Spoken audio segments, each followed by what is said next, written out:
जय हो जितवाहन बाबा की, जय हो जितिया माई की। नमस्कार दोस्तों, मेरे चैनल लोकगीत लोकरीति में आप सबका स्वागत है। आज मैं जितवाहन बाबा की कथा सुनाऊंगी। पसंद आए तो कमेंट बॉक्स में जितवाहन बाबा की जय जरूर लिखिएगा और नए हैं तो प्लीज़ चैनल को सब्सक्राइब कर लीजिएगा, लाइक करिए, शेयर करिए। तो चलिए सुनते हैं जितवाहन बाबा की व्रत की कहानी। बहुत समय पहले की बात है। एक गांव में दो बहनें रहती थीं। एक का नाम सुखिया था और एक का नाम दुखिया था। नाम के अनुसार ही दोनों का भाग्य भी था। सुखिया बहुत सुखी थी, बहुत संपन्न थी, अमीर थी, और दुखिया बहुत ही गरीब थी, दुखी रहती थी। दुखिया सुखिया के यहाँ ही काम करके अपना जीवन यापन कर रही थी। रोज उसके यहाँ सारा काम करती थी, झाड़ू लगाती थी, भोजन बनाती थी और बचे खुचे भोजन सुखिया दुखिया को दे देती थी। उसी से उसका घर परिवार चलता था। उसके बच्चे वही भोजन कर लेते थे। जब जितिया का व्रत आया तो दोनों बहनों ने जितिया का व्रत किया। व्रत के दिन भी दुखिया सुखिया के यहाँ काम करने आई। उसने उस दिन चावल फटके, चावल से जो खड़े चावल निकलते वह सुखिया के लिए उसने रख दिया और जो टूटे चावल खुद ही निकला वह अपने लिए रख लिया। फिर दुखिया भोजन बनाने गई। वह साग बुनने लगी। साग में से जितने भी पत्ते निकले वह सब अपनी बहन सुखिया के लिए रख दिया और उसमें से जितने भी डंडल निकले वह अपने लिए रख लिया। सुखिया के यहाँ भोजन बना करके वह खुद ही और साग के डंडल को लेकर अपने घर आई। अपने घर वही खुदी का चावल बनाया और डंडल का साग बनाया। वही खुदी का चावल और साग उसने अपने बच्चों को खिलाया और खुद खाया और खा पी करके पूजा पाठ करके सो गई। कुछ रात बीतने के बाद उसके दरवाजे पर खटखटाने की आवाज़ आई। उसने पूछा कौन है। बाहर से एक आवाज़ आई कि मैं हूँ बेटी। दरवाजे पर जाकर देखा उसने तो एक बूढ़ी माई खड़ी थी। तो उसने पूछा क्या है माई। बूढ़ी माई बोली कि बेटी मैं बहुत भूखी हूँ, मुझे कुछ खाने को दे दो। दुखिया बूढ़ी माई को अंदर ले आई और बोली बूढ़ी माई मैं बहुत गरीब हूँ, मेरे पास कुछ नहीं है, बस मैंने आज खुदी का चावल और साग का डंडल बनाया है, वही थोड़ा सा बचा भोजन मेरे पास है। बूढ़ी माई ने बोला कोई बात नहीं है बेटी, मैं वही खा लूँगी, मुझे बहुत जोर की भूख लगी है। दुखिया वही भोजन परोस करके ले आई और बूढ़ी माता प्रसन्न चित्त होकर के वही भोजन किया।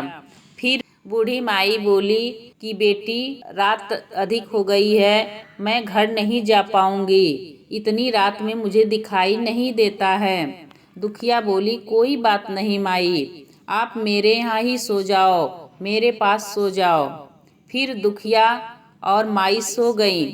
कुछ देर के बाद बूढ़ी माई उठकर बोली बेटी मुझे लघु शंका लगा है, मैं कहाँ जाऊँ। दुखिया बोली माई मेरा घर बहुत बड़ा नहीं है, फिर भी कोने में आप कर लो। माई फिर बोली कि भर भर करूँ या छर छर करूँ। दुखिया उस समय नींद में थी। उसने बोला माई भर भर कर दो। ठीक है बेटी कह करके बूढ़ी माई लघु शंका करने चली गई। फिर आकर बोली कि बेटी मैं हाथ अपने कहाँ पोंछूं। दुखिया ने कहा माई मेरे बाल में ही पोंछ लो। बूढ़ी माई ने दुखिया के बाल में ही हाथ पोंछ लिए। फिर सुबह हुई, दुखिया सोकर उठी, बाहर निकली, सब कुछ सपने जैसा उसे लगा, उसे कुछ याद नहीं आ रहा था। फिर वह नदी में स्नान करने चली गई। जब वह स्नान करने लगी और अपने बाल धोने लगी तो उसके बाल से जो पानी गिरता वह सोने का पानी गिर रहा था। उसके आसपास की महिलाएं अचंभित हो गईं और बोली यह क्या, ये कैसे है। दुखिया को सारी रात की बातें याद आ गईं। वह नदी से निकलकर दौड़े दौड़े घर आई और वह सोचने लगी रात में बूढ़ी माई ने लघु शंका किया था घर तो गंदा होगा, मैं तो उसे साफ ही नहीं की, पहले साफ कर लेती हूँ उसके बाद स्नान करने जाऊंगी। फिर दुखिया घर के अंदर आती है वह क्या देखती है कि चारों तरफ हर कोने में ढेर सारा सोना बिखरा पड़ा है। वह समझ गई ये सब जीतवाहन बाबा की कृपा से हुआ है और बुढ़िया माई के आशीर्वाद से हुआ है।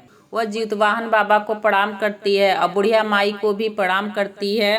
वह अब अमीर हो जाती है। वह सुखिया के यहाँ काम करना छोड़ देती है। दुखिया स्नान कर पूजा पाठ कर व्रत पूरा कर लेती है। उसके बाद अपने पुत्र से कहती है, जाओ मौसी के घर से तराजू लाओ नापने के लिए कि देखूं सोना कितना है। बच्चा खुशी से मौसी के घर जाता है और तराजू मांगता है। सुखिया पूछती है, क्या काम है तराजू का? तुम्हारे घर तो खाने के लिए भी कुछ नहीं है, फिर तराजू से क्या तोलोगे? बच्चा कहता है, मौसी अम्मा ने सोना तोलने के लिए तराजू मांगा है। सुखिया हैरान हो जाती है। सुखिया सोचती है, जब तराजू मांगा है तो कुछ न कुछ तो नापेगी ही। यह पता लगाने के लिए तराजू के नीचे गोंद लगा दिया कि जिससे इसमें जो भी नापेगी वह चिपक जाएगा और मुझे मालूम हो जाएगा कि इसने क्या तोला है। बच्चा तराजू लेकर चला जाता है। दुखिया जब सोना नापती है तो उसमें सोना नीचे चिपक जाता है। जब सुखिया के यहाँ बच्चा तराजू देता है तो सुखिया नीचे देख लेती है। वह कहती है, अब समझ में आया कि दुखिया काम पर क्यों नहीं आ रही है। फिर दौड़े दौड़े वह उसके घर जाती है और पूछती है। दुखिया का मन सच्चा और साफ था, इसलिए उसने सब कुछ बता दिया। अब सुखिया के मन में भी लालच आ गया और सोचा कि अगले जितिया में मैं भी खुदी की चावल और साग की डंडल बनाऊंगी। फिर अगले साल जितिया का व्रत आया। दोनों बहनों ने जितिया का व्रत रखा। सुखिया के पास सब कुछ था, लेकिन फिर भी उसने खुदी का चावल और डंडल का साग बनाया। खा पीकर पूजा पाठ कर सोने चली गई। फिर रात के समय उसके दरवाजे पर बूढ़ी माँ आई। सुखिया बूढ़ी माँ का इंतजार कर ही रही थी। दरवाजा खटखटाया। सुखिया ने तुरंत दरवाजा खोला और बूढ़ी माई को अंदर ले आई।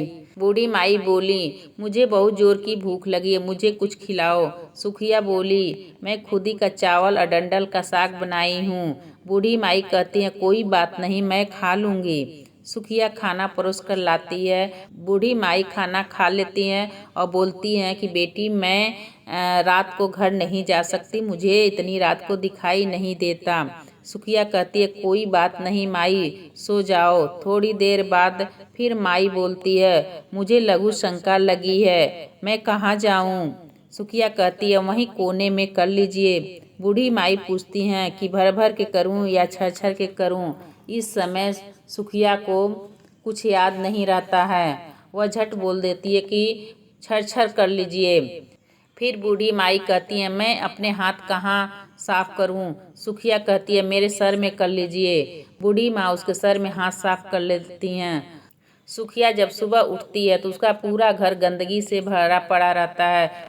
उसके बाल में भी बहुत गंदगी लगी रहती है। वह बहुत गुस्सा होती है और वह अपनी बहन दुखिया के यहाँ पहुँचती है और गुस्से में बोलती है, तुमने झूठ कहा, मेरा पूरा घर गंदा करवा दिया।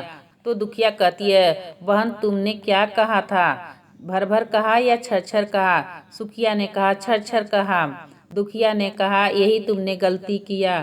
फिर दुखिया ने कहा, बहन तुम्हारे पास तो सब कुछ था, फिर भी तुमने लालच किया, मेरे पास कुछ भी नहीं था।